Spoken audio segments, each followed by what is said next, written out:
समस्त महानुभावों का सादर अभिवादन। भगवान किसे कहा जाता है, इसके बारे में चर्चा चल रही है।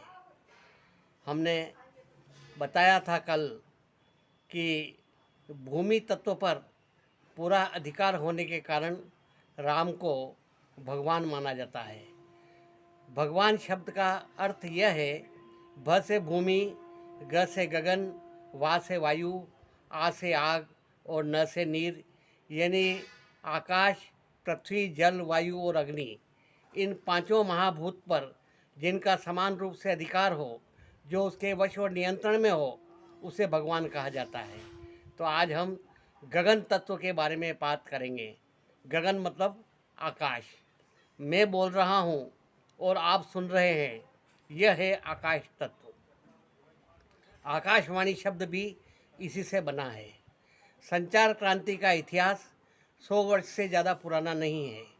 70 साल पहले रेडियो नहीं था और 60 साल पहले ट्रांजिस्टर नहीं था।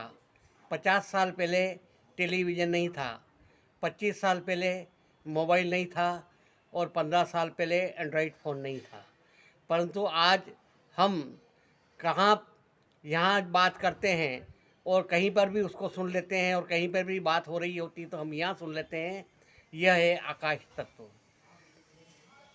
तो बाली और सुग्रीव के युद्ध का प्रसंग है कि जब सुग्रीव के पक्ष में राम ने युद्ध किया और बाली को राम ने बाण मारा और बाली घायल होकर गिरा, तब राम उनके पास में गए। तो बाली ने राम से प्रश्न कहा, मैं बेरी सुग्रीव पियारा, कारण कवन नाथ मोहि मारा। हे प्रभु, आप तो समदर्शी हो। सुग्रीव आपको प्यारा है और मैं आपको दुश्मन हूँ, मुझे क्यों मारा आपने?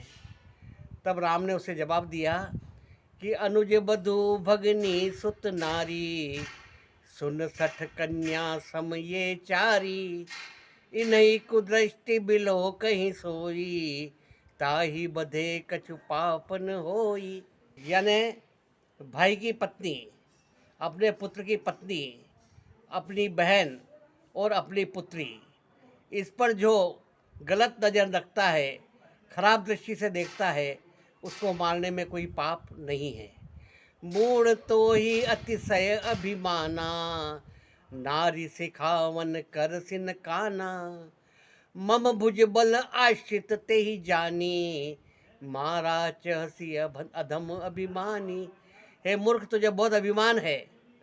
तेने अपनी पत्नी ने जो तेरे को समझाइश दी, उसे एक कान से सुना और दूसरे कान से निकाल दिया, और जो मेरा आश्रित है, मेरा शरणागत है, उसको तू मारना चाहता है। अब पंपापुर के महल में तारा ने बाली से ये कहा था कि सुन पति जिनहु मिलहि सुग्रीवा, ते दो बंधु तेज बल सीवा, कौशलेश सुत लक्ष्मण रामा, कालहु जीति सगई संग्रामा। हे पतिदेव, जिससे सुग्रीव मिला है वे दशरथ के पुत्र लक्ष्मण और राम है, और काल को भी युद्ध में जीत सकते हैं। ता तो बैर कबहु नहीं कीजे, मारे मरिए जियाए जीजे। तो यह पंपापुर के महल की बात है और तारा बाली से कह रही है। परंतु ऋषमुख पर्वत पर यह चर्चा, यह संवाद राम ने सुन लिया। यानी आकाश तत्व भी प्रभु राम के बस में है, इसलिए हम उन्हें प्रभु कहते हैं, भगवान कहते हैं, ईश्वर कहते हैं। क्योंकि जो पंच महाभूतों पर अपना समान रूप से अधिकार रखता हो, जो पंच महाभूत जिसके बस में हो और जिसके आज्ञा से संचालित होते हों, वह ईश्वर की परिभाषा में आता है। कल हम अगले वायु तत्व के बारे में चर्चा करेंगे।